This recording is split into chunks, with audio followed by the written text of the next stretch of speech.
E aí, pessoal, vamos lá então, bora, cada dia mais perto aí da nossa aprovação no concurso da prefeitura. Vamos lá correr atrás, né, dos nossos 50 pontos aí em didática, ok? Hoje nós vamos falar sobre a história da educação, porque é um marco importante. Quando eu ministrei a aula para vocês sobre as tendências pedagógicas, né, eu vi a necessidade de vocês conhecerem esse cronograma cronológico da história da educação para vocês entenderem melhor, né, e apropriar de qual período, de qual situação se deu aquela tendência, porque fica mais fácil da absorção da, das questões da prova. Quando vocês forem ler as questões da prova, vocês vão fazer esse link, né, ao período de desenvolvimento da educação. Então, hoje a nossa aula vai ser sobre esse resumo da história da educação, que vocês vão linkar com as tendências pedagógicas, que vão linkar com as ideias centrais dos autores, né? Aí nós vamos fechando aí uma sequência de uma sequência didática, né? E sistematização de estudo, ok? Bora lá, então? Então, vamos lá. Os professores de história aí, né, devem estar contentes, porque essa parte da história é muito bacana, é muito legal de se entender. A evolução aí da educação, ela é bem lenta, mas é interessante, né, da gente entender e ver aí no final das contas quanto que está essa questão de evolução, se realmente se deu essa evolução, né? Então, nós vamos agora entrar no período colonial e vamos falar com a vertente da educação, tá? Vou falar por período, tem essa parte histórica aí, mas a nossa vertente aqui é sobre a evolução da educação. Então, e nesse período colonial, nós tivemos aí a contribuição, né, dos padres jesuítas, que eles chegaram ao Brasil com a missão de quê, gente? Colonizar, né, os portugueses, né, foi dada a missão pelos colonizadores portugueses para que eles domesticassem a população indígena, tá? Então, esse é um item do período colonial, essa questão de domesticação aí dos índios, né? Porque o pessoal estava aí adentrando as terras dos índios, né? No habitat, entrando, né, no habitat deles, e aí eles viram que esses índios não tinham como se comunicar direito, eles, né, ficaram bem agitados pela invasão aí, e aí eles, os colonizadores aí fizeram a questão de trazer os padres jesuítas para que eles fizessem essa domesticação, né, da população indígena. E aí eles eram chamados soldados de Cristo, né? Eles faziam parte também de uma ordem religiosa, né, que eles chamavam Companhia de Jesus. E essa formação aconteceu no século XVI, né, após a Reforma Protestante, que a Reforma Protestante ela foi liderada por Martim Lutero. Eu não sei se vocês já assistiram o filme da Reforma Protestante, que Martim Lutero fala, quando teve essa divisão, essa quebra dele com a igreja, né, o que marcou também nesse período colonial, foi a questão dele falar que os padres vendiam, né, as indulgências para as pessoas serem salvas. E aí, com essa denúncia dele, a igreja perdeu um pouco a força, né? E teve uma queda. Aí nós vamos ver logo mais à frente, que eu vou explicar o que, que aconteceu com essa quebra, né? A igreja perdeu muita força nesse período colonial aqui no Brasil, por conta dessa questão de Martim Lutero, né? Com essa reforma protestante dele, tá? E aí, Lutero, né, ele tinha a elaboração de um documento contendo 95 teses que ele fazia o denúncio de abusos cometidos pela Igreja Católica, tá? E aí, os jesuítas, né, além de domesticar os indígenas, eles facilitavam o domínio aí do colonizador, a questão da opressão, né? Então, aí era mais fácil para o colonizador exercer a opressão em cima desses indígenas. Por quê? Porque os padres jesuítas já vinham ali domesticando eles. E também os jesuítas, né, eles foram responsáveis por implantar a primeira escola no Brasil, que ela foi um marco histórico, né? Mas os fundamentos dela, os princípios dela, tinha só cunho religioso, tá? Então, quando eles trouxeram, foi algo importante, né? Tivemos aí o registro da primeira escola no Brasil, nessa época, né, do período colonial, mas que ainda tinha um cunho religioso, essa escola, né? E aí, com essa denúncia, né, de Lutero, através desse documento que ele fez, com essas 95 teses, né, que nós falamos aí para vocês, é, ele evidenciou, né, que acontecia aí a venda do perdão, que é através das indulgências. E aí, essa atitude, né, gerou uma crise dentro da poderosa Igreja Católica. Então, isso marcou muito. E aí Lutero fala que a sua intenção não era, né, provocar uma divisão dos cristãos, né, mas sim de orientá-los segundo o que realmente estava acontecendo, né, dentro aí do cristianismo. Mas aí foi inevitável, essas teses, né, deram origem aí às primeiras igrejas protestantes na Europa. Então, tudo, enquanto tinha colonização no Brasil, né, enquanto os jesuítas tinham uma atuação aqui de opressão, domesticação, né, dos índios aí para facilitando o trabalho aí dos colonizadores, né, acontecia toda essa questão de Lutero aí na Europa, tá? E foram onde se deram origem às primeiras igrejas protestantes na Europa. E aí, com a denúncia, né, de Lutero aí, pelos crimes praticados pelo Papa, a igreja perdeu muitos fiéis, que muitos desses fiéis foram porque seguir os princípios orientados por Lutero. Eles foram seguir as igrejas protestantes.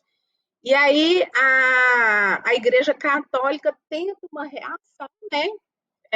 Conhecida aí, não sei se vocês estão lembrados, que é a contra-reforma, que é uma medida que eles buscam reconquistar, trazer de volta esses fiéis que eles perderam, né, e conquistar novos fiéis, né, que dessas terras que tinham aí recém-colonizadas pelos europeus. Então, eles utilizaram essas terras recém-colonizadas, né, para trazer esses fiéis para a igreja, tá? Só para vocês entenderem um pouco mais também dessa questão dos padres jesuítas, né, estarem aí nas terras colonizadas, tá?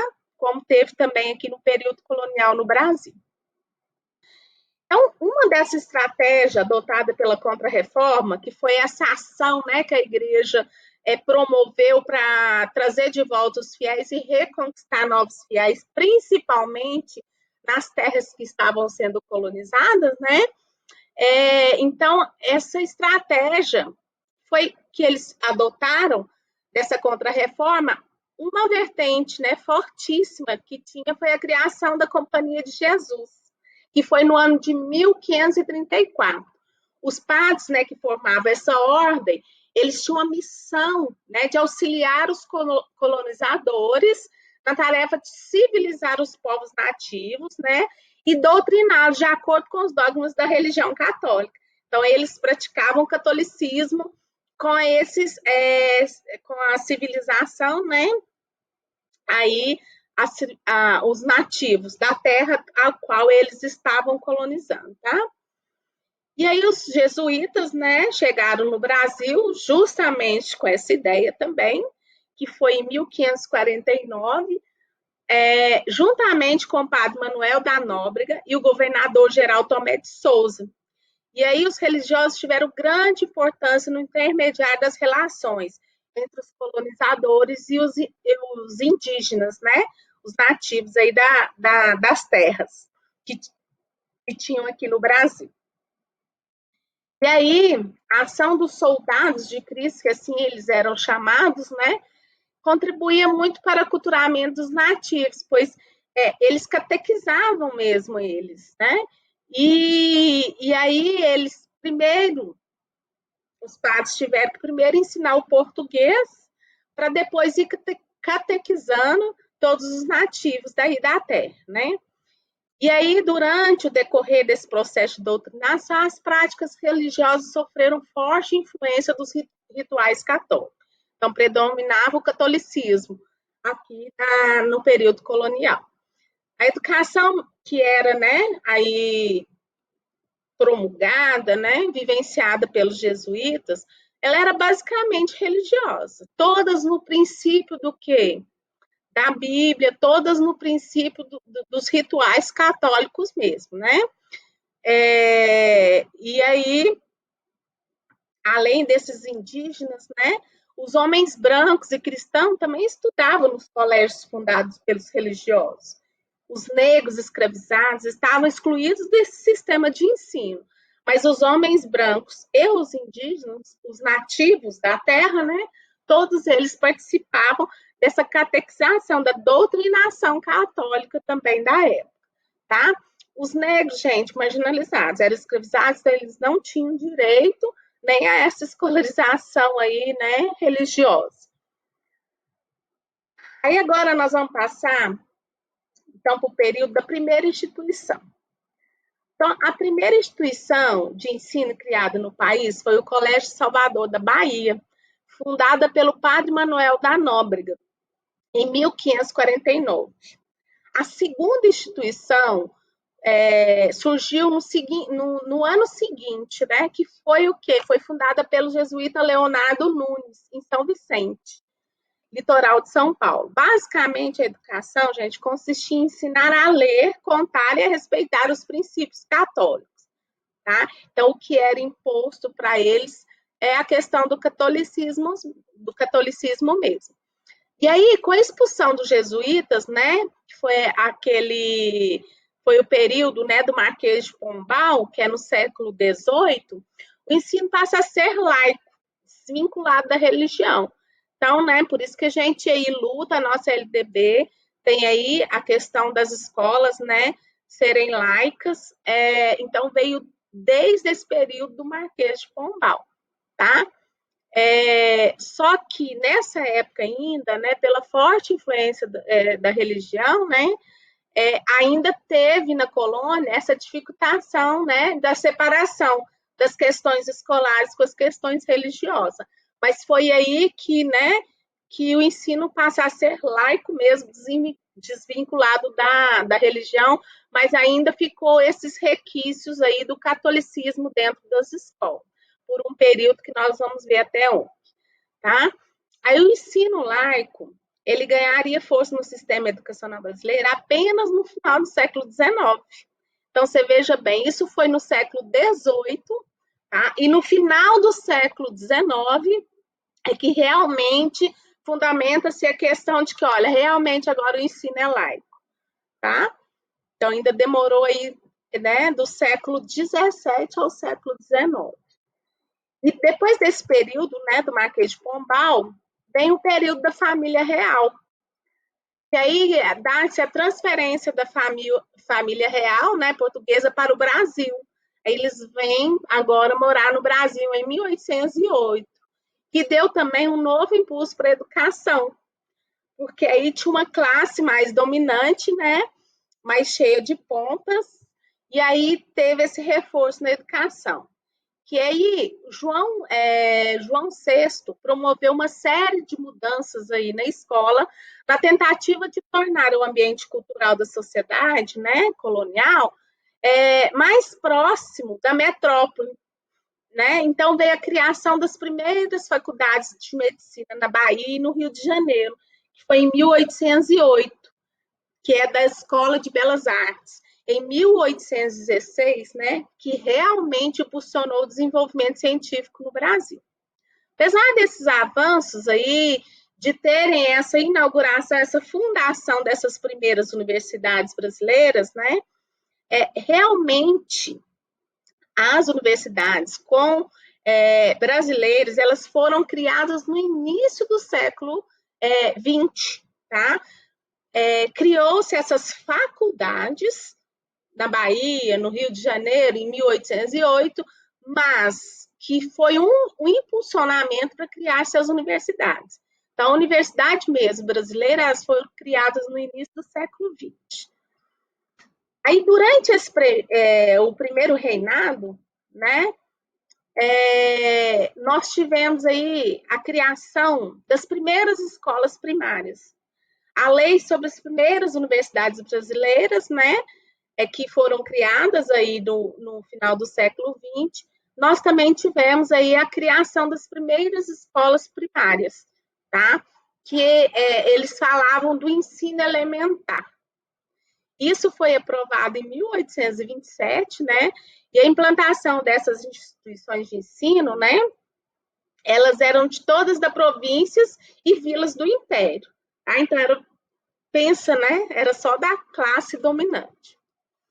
E aí, pessoal, teve um fracasso, né, dessa lei, porque apenas 10% dessa população tinha idade escolar para ser matriculado naquelas escolas.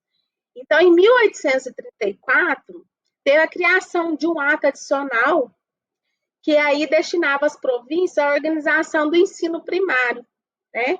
E o governo federal do ensino superior.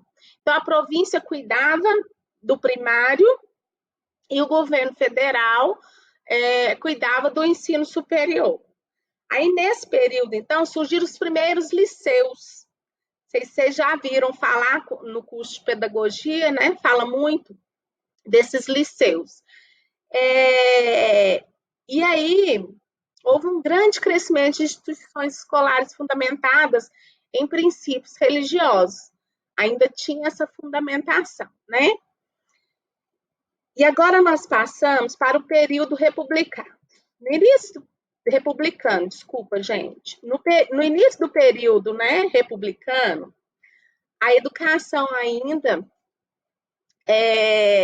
tinha essa influência, né, da religião, e ela também teve uma forte influência da escola nova, que é um movimento que surgiu aí na Europa e que depositava na educação o caminho para a resolução dos problemas sociais. Então, tudo que eles achavam que era problema social, entendia-se, né, que a educação que ia aí sanar essas questões ou dar trajetos imediatistas para a resolução das questões sociais.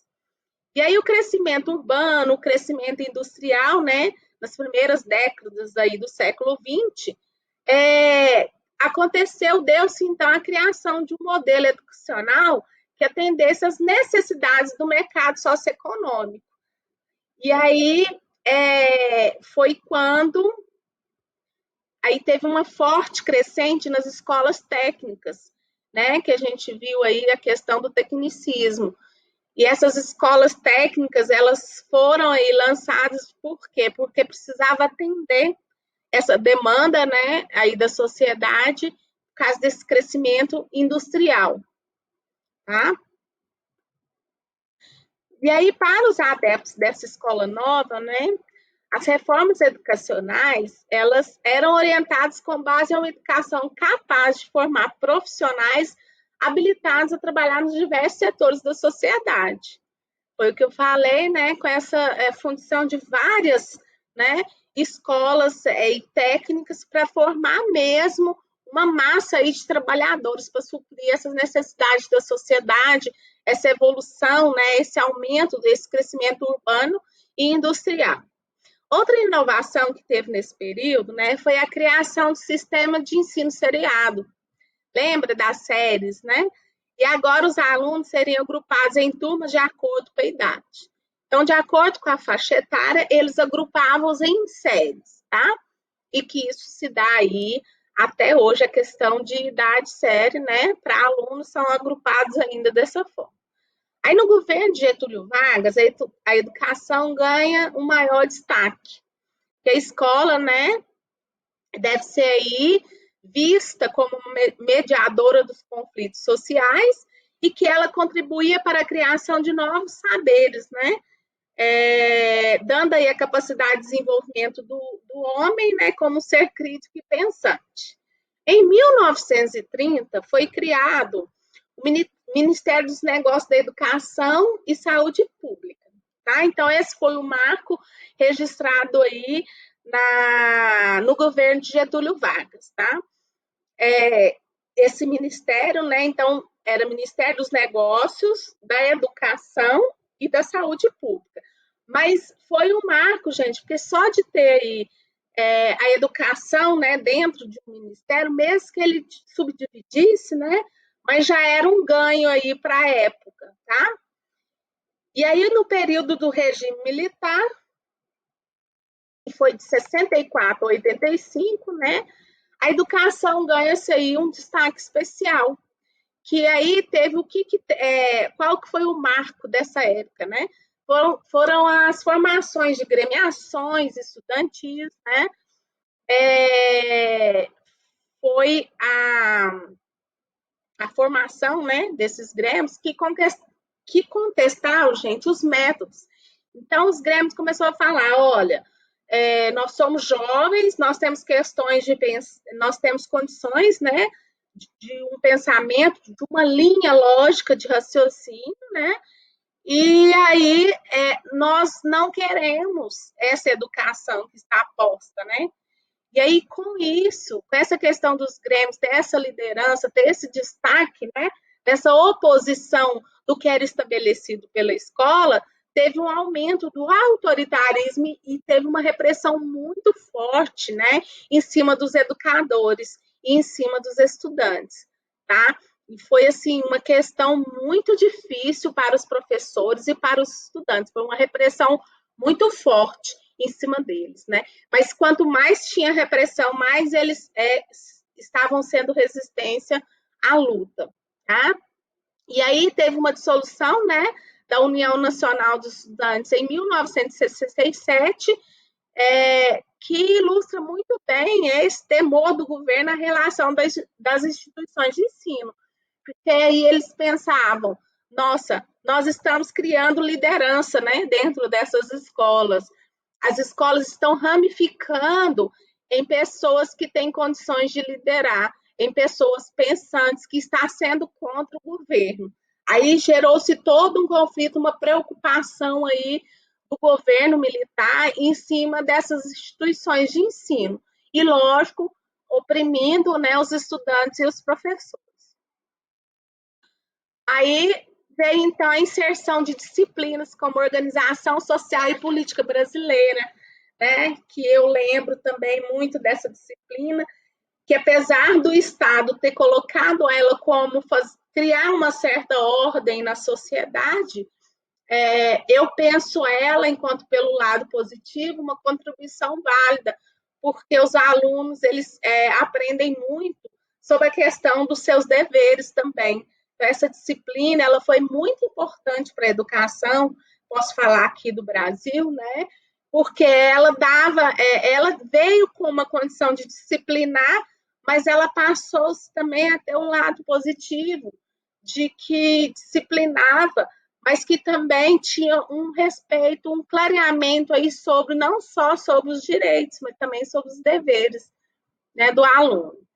E aí o governo utiliza o sistema educacional como instrumento, né, para alcançar seus objetivos através dessa disciplina de organização social e política brasileira, chamada e denominada de OSPB, né, que é Educação de Moral e Cívica.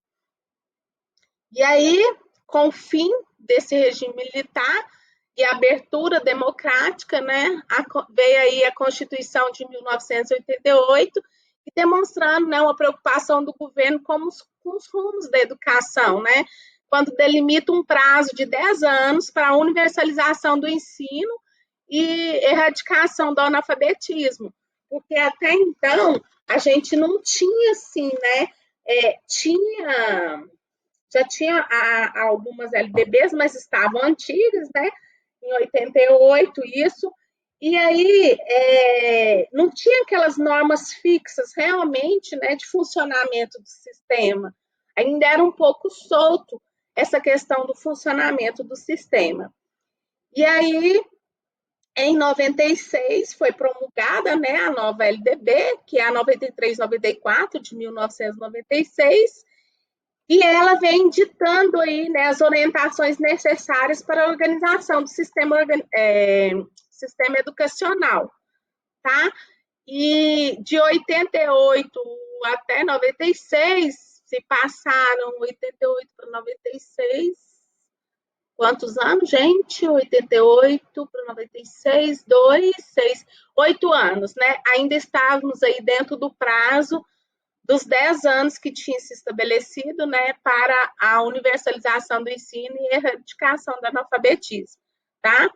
E aí, só para vocês terem uma ideia cronológica das LDBs, nós temos 3 LDBs até hoje, né? Isso é muito importante vocês saberem, que a primeira foi criada em 61, depois em 71 e depois em 96. Então, demorou-se aí 10 anos da primeira para a segunda e 25 anos da segunda para a terceira. Olha como que a educação, né, pessoal, ela vai aí num efeito tartaruga, num caminhar. Mas o importante é que as evoluções realmente aconteçam de forma a contentar aí a evolução da sociedade, né? Bom, pelo menos entende-se. Bom, aí, então vocês marcaram aí bem as datas, né? Nós já tivemos até hoje, então, 3 LDBs, que é a Lei de Diretrizes e Lei de Diretrizes e Bases, né? Então, foi uma em 61, que foi a primeira, a segunda em 71 e a última em 96. Que foi, assim, um dos grandes avanços, né, para a sociedade, principalmente, né, aí no âmbito educacional, tá?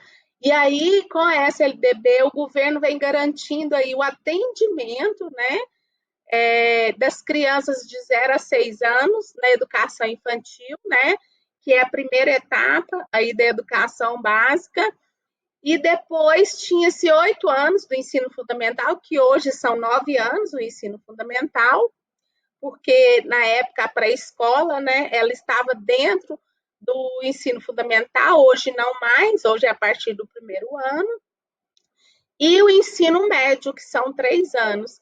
E na época, então, chamava-se de primeiro e segundos graus, né? Primeiro grau é o ensino fundamental e segundo grau é o ensino médio, tá?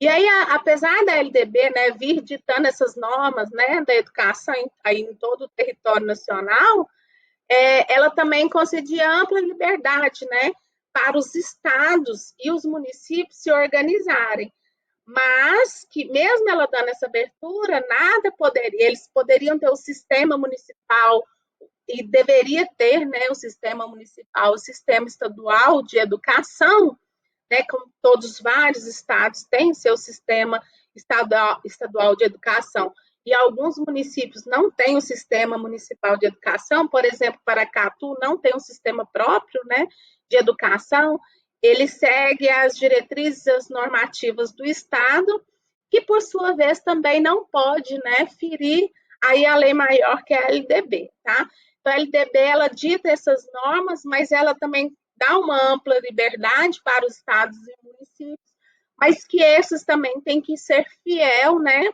à lei maior aí da educação.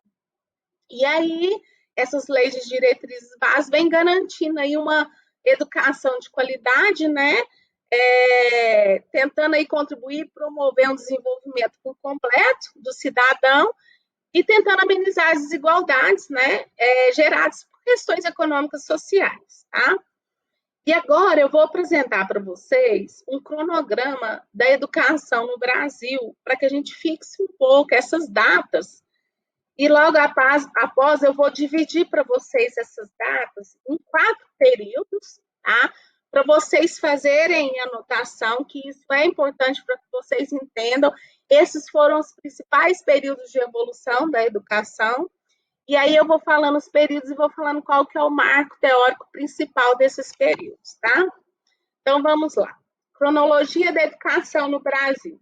Em 1808, né, essa cronologia, pessoal, ela tá aqui, ela foi colocada aqui a partir da chegada da família real, tá? E aí, em 1808, chega então essa família real portuguesa, né? E são fundadas as escolas de medicina, tá? Aí ainda não são universidades, são faculdades, né? Porque as universidades foram aí no final do século XIX, início do século XX. Então, 808 foram fundadas as primeiras escolas, as primeiras faculdades de medicina, tanto na Bahia quanto em Salvador. Em 1809 foi fundada, né, a Academia Militar do Rio de Janeiro. Em 1810, a Escola de Engenharia no Rio de Janeiro. 1827, a Faculdade de Direito, lá no Lago São Francisco, em São Paulo, e a Faculdade de Direito de Olinda, Pernambuco. 1838, fundado o Colégio Pedro II, que era o ginásio modelo do país, né? Todo mundo já ouviu falar desse colégio Dom Pedro II. 1890 teve a reforma Benjamin Constant aqui no nosso país. Em 1900, né, nasce Anísio Teixeira, em Catité, na Bahia, que é um nome, assim, uma sumidade para a educação. Ele trouxe aí uma grande contribuição, né? Ele teve todo o desenvolvimento da sua vida entranhado nas questões educacionais. Ele foi exilado também, teve que sair do país na época do militarismo, depois ele retorna com toda a sua contribuição também, que ele deu à educação. E aí, em 1901, acontece a reforma Epitácio Pessoa. Em 1906 é criada a Liga Internacional para a Instrução Racional da Infância, né? Que defende o quê, gente? Estabelecimento da escola moderna para a educação infantil sob princípios laicos, não religiosos, racionais e científicos. E eles lutam, né, para a questão da educação não só informal, da educação formal, que é essa educação científica. Em 1909, né, surge a primeira escola moderna fundada no Brasil, que é a Escola Nova, em São Paulo, e até 1919 serão fundadas outras 18, mais ou menos aí uma por ano, né? Aí foi fundada em Porto Alegre, Rio de Janeiro, Niterói, Belém, Pará, Fortaleza. Em 1909 cria-se então aí a primeira universidade, né, que é a Universidade de Manaus. Em 1911 tem a reforma Rivadavia Correia. 1912, fundada a Universidade Federal do Paraná, a mais antiga federal do país. Então, 1912, né, do Paraná. Em 1915, fundada a Universidade Popular de Cultura Racionalista e Científica, foi criada por Florentino de Carvalho, em São Paulo, né, que é fruto do movimento da Escola Moderna. Em 1915, teve a reforma Carlos Maximiliano. Em 1919, morre a Anália Franco, fundadora de mais de 70 escolas e mais de umas vintenas de asilo para crianças órfãs. Em 1919, o governo caça as autorizações de funcionamento das escolas modernas, né? E aí o movimento chega ao fim no Brasil. 1921 nasce aí, né, o nosso querido Paulo Freire, em Recife, Pernambuco, ele é pernambucano. Em 1922 nasce aí Darcy Ribeiro, em Montes Claros, o nosso mineirinho aí, que foi um precursor, né, da LDB também. E em 1924, Anísio Teixeira torna-se, então, secretário de Educação da Bahia. 1925, tem uma reforma João Luiz Alves da Rocha Vaz. Em 1927 e 1928, o Anísio Teixeira viaja para os Estados Unidos, onde trava contato com as ideias do pedagogo John Dewey. Em 1931, Anísio Teixeira retorna ao Brasil e assume a diretoria de Educação Pública do Rio de Janeiro, integrando a rede municipal de ensino. Em 1932, lançado o Manifesto dos Pioneiros da Educação Nova, em defesa do ensino público gratuito, laico e obrigatório. Olha o laico aí de novo, né, pessoal? Então, a luta era grande para tirar essa tendência catolicista de dentro das escolas. Não tem nada a ver, viu, pessoal? Não tem nada a ver com questão religiosa aqui, não, tá? Não estou falando nem bem nem mal dos católicos. Isso tudo é uma evidência da história da educação no nosso país, tá? E aí, em 1932, tem a reforma aí Francisco Campos. Em 1933, nasce o nosso querido aí também, né? E contribuidor Rubem Alves, em Boa Esperança, outro mineirinho. Em 1934, é criada a Universidade de São Paulo, incorporando faculdades públicas da capital paulista, e aí uma universidade aí, né, no estado de São Paulo. Em 1935, é criada a Universidade do Distrito Federal, por iniciativa de Anísio Teixeira. Ele deixa uma contribuição muito grande lá em Brasília, né?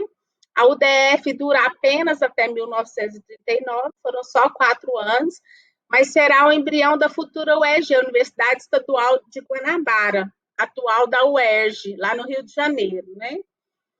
Em 1937 é criada a Universidade do Brasil, a atual UFRJ, agrupando 15 instituições públicas de ensino superior que já existiam na capital federal. Em 1942 tem a reforma Gustavo Capanema. Em 46, Paulo Freire começa a trabalhar com a alfabetização de pessoas de baixa renda. Aí ele já começa a ser o precursor desse caminho, né? Aí dos menos favorecidos, das pessoas que não tinham sido alfabetizadas, né, na idade correta. Anísio Teixeira torna-se conselheiro da Unesco, aí a Agência da ONU para a Educação. Em 1946, sai aí a primeira Lei de Diretrizes e Bases da Educação, promulgada pelo presidente Eurico Dutra.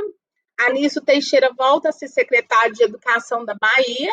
Em 1950, Anísio Teixeira funda a Escola Parque, em Salvador, testando métodos de educação integrada para crianças de comunidades de baixa renda.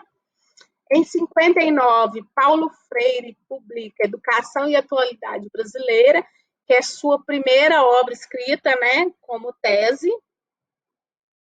Em 1960, o governo federal funda novas universidades federais no país pela Lei 3.848, que inclusive a Universidade de Brasília, né, a UNB, e a Universidade Federal Fluminense e a Universidade Federal de Santa Maria, que era a primeira do interior do Brasil.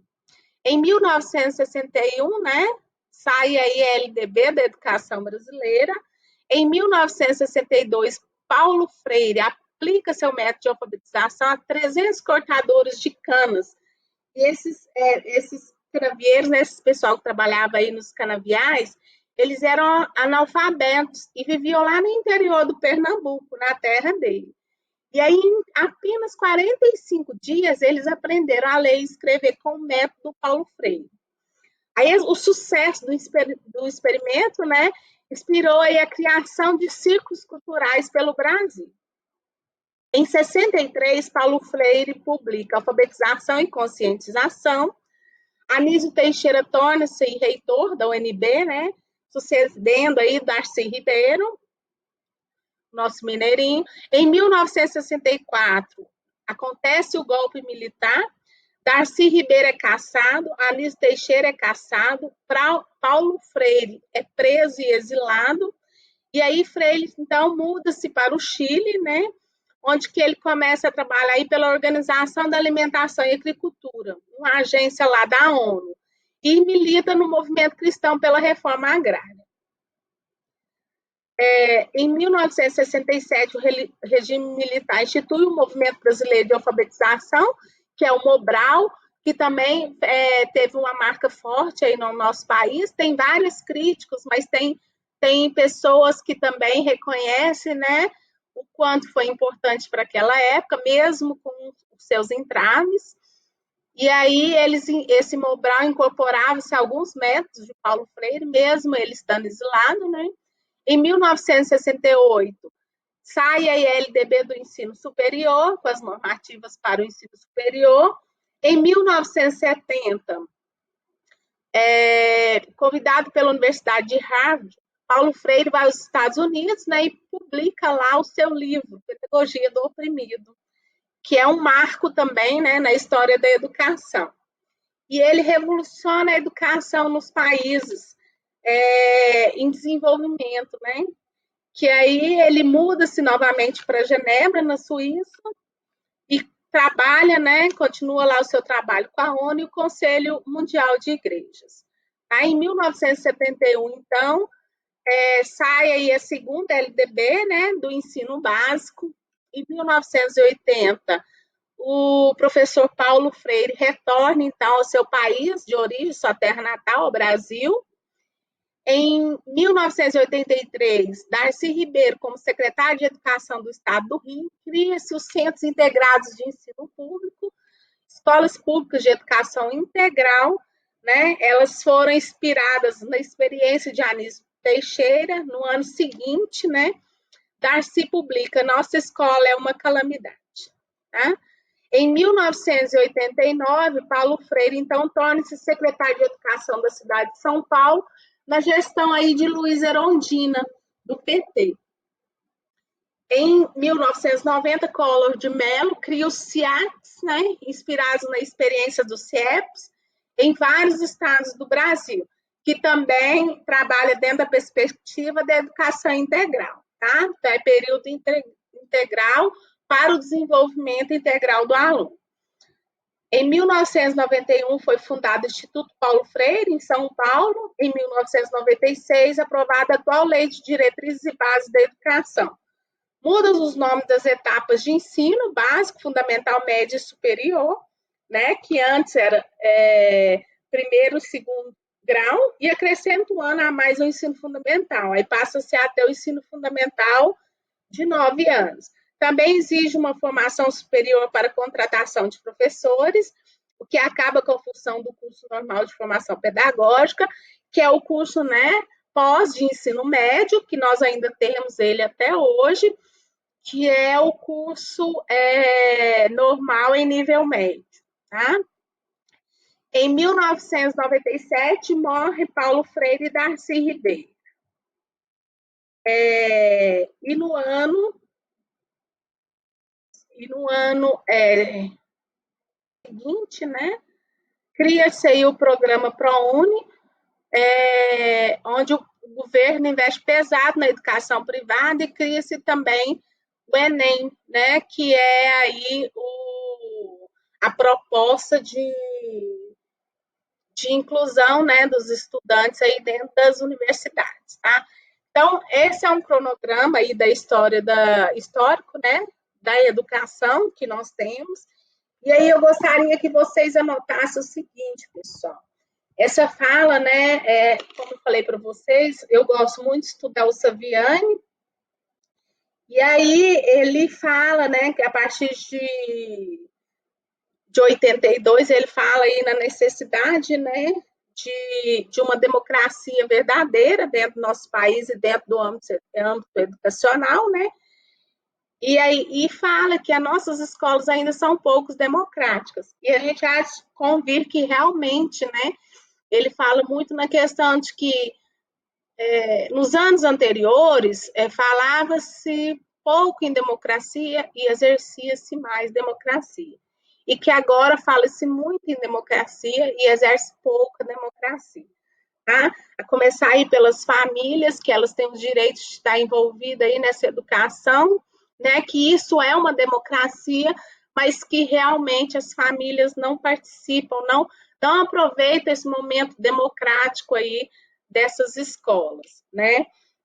E aí eu quero que vocês marquem aí, por favor, que nós tivemos, assim, 4 grandes períodos importantíssimos aí na educação, que é necessário que vocês registrem, tá? Que é o primeiro período aí, que nós vamos falar que ele ficou compreendido em 1549 a 1759. O que é esse período? Qual que é o fato marcante nesse período, aqui na educação e no Brasil? tá? Nós tivemos aí, né, um domínio, né, muito forte da questão religiosa, que é o que nós falamos, né, com as chegadas dos jesuítas. Então, eles, né, não é que eles educavam, não é essa palavra, né? Na verdade, eles doutrinavam, catequizavam, né? Como diz aí os historiadores aí, da educação. E aí eles faziam essa doutrinação tanto com os brancos quanto com os nativos aí da terra, né? Então foi a marca desse primeiro período aí de 49 a 79, foi essa catequização, né, dos índios e a educação dos colonos, tá? Então foi quando chegou os jesuítas no Brasil em 1549 até a saída deles que se deu em 1759. O segundo período importantíssimo para a gente aí registrar, né, para vocês estudarem aí para a prova, é o período de 1759 a 1932, que compreendia o quê, pessoal? Compreendia a disputa entre a pedagogia tradicional, a vertente religiosa e a vertente leiga, tá? Então, tiveram esses três marcos, que é a questão da pedagogia tradicional que nós estudamos, né? Dentro dessa pedagogia, né, tradicional, tinha a vertente religiosa e a vertente leiga, tá? Então, esse período foi marcado por essa pedagogia tradicional. O terceiro período, que compreende de 1932 a 1961, né, que é o período de predominância da pedagogia nova, das ideias pedagógicas renovadas, tá? Então, marquem aí esse período, 1932 a 61, foi marcado pela pedagogia nova, pela educação renovada, ok? E o quarto período, que é um dos mais importantes e que mais se teve evolução, né, é o período de 1961, que quando surgiu aí a primeira LDB, tá? Que a primeira foi em 61, a segunda 71 e a terceira em 96. E aí esse quarto período marca de 61 até os dias atuais, tá? Até a data de hoje.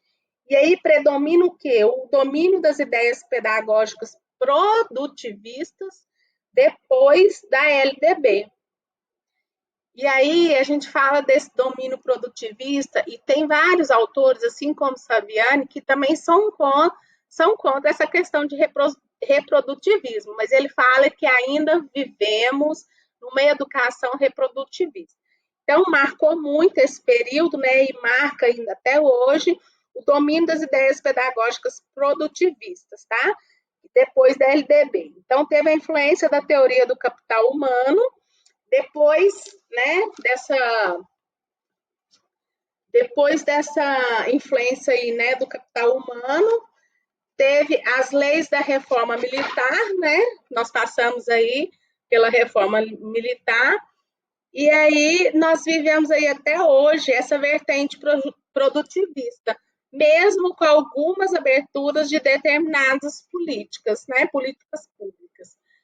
Mas, e que isso aí evidencia uma necessidade, né, de se criar uma nova tendência, que ele fala, Saviani fala, que é a teoria política e não reprodutivista, fala que é emergente, fala da questão, além da democracia, que devemos viver mais democracia e falar menos democracia, e fala dessa necessidade, né, de realmente ter essa teoria crítica dentro da educação, que aí a gente fala a todo momento, sujeito crítico, mas fica sempre na falácia, aí, sempre nessa, né, e não se parte aí para a prática, tá? E aí, então, pessoal, esses 4 períodos são importantes que vocês saibam, espero que eles acrescentem no conteúdo de vocês, que vocês estão estudando para a prova. Eu vou ficando por aqui, por hoje, e que vocês tenham aí um bom estudo, uma boa noite e até a próxima aula, pessoal. Grande abraço para todos vocês, tá bom? Até mais.